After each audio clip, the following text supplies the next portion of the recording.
त्याच्यानंतर ही ते water curtains केली होती या सगळ्या तुमच्या पुलांवरती, तीही घालवली, ती सगळी उद्ध्वस्त करून टाकली. नाशिकवरती त्यावेळेला आम्ही ज्याला आलो त्याला 700 कोटी रुपयांचं कर्ज होतं. ती नाशिक महानगरपालिका 700 कोटी कर्ज मुक्त महानगरपालिका त्यावेळेला आम्ही करून दिली. आणि सगळ्यात महत्वाची गोष्ट,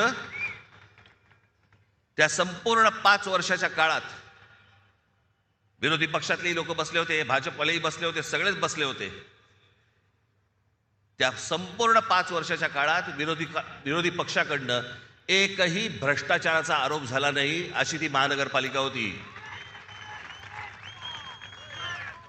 ज्या वेळेला हे रस्ते बांधणीचं काम सुरू होतं, उत्तम रस्ते सगळे झाले होते त्यावेळेला नाशिकमध्ये. मला हे पत्रकार सांगतात ना, दर पावसाळ्यामध्ये त्यांचे ते चॅनलमधली लोक विचारायची की मुंबई इकडचे तिकडचे सगळीकडचे इकडचे खड्डे पडतात.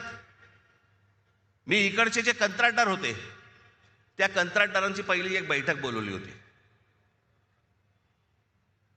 आणि त्या कंत्राटदारांना सांगितलं होतं, म्हटलं हे त्याचं बजेट, तुमच्याकडे कोणी पैसे मागितले तर सांगा मला, आणि ज्या बजेटमध्ये तुम्हाला दिलेलं आहे त्याच्यामध्ये जर उत्तम रस्ता जर केला नाहीस आणि त्याच्यात जर खड्डा पडला, त्या खड्ड्यात उभा करून मारीन. उत्तम रस्ते झाले सगळे नाशिकमधले. हे होऊ शकतं, हे घडू शकतं, सगळ्या गोष्टी घडू शकतात. पण ह्या लोकांना हे करायचं नाही.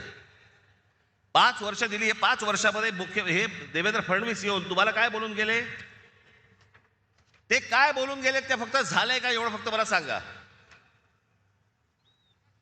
नाशिक न्यू मेट्रो प्रकल्प, Nashik IT park, Nashik logistic park, Dwarka Nashik उड्डाणपूल, नाशिकचा बाह्य ring road, Nashik Pune semi high speed railway मार्ग, इगतपुरीला आदिवासी क्रीडा प्रबोधिनी, महानगरपालिकेतील कर्मचारी अनुशेष, असे अनेक प्रकल्प त्यावेळेला त्यांनी घोषित केले की भरून काढणार वगैरे. काही नाही. आणि हे म्हणे दत्तक घेणार.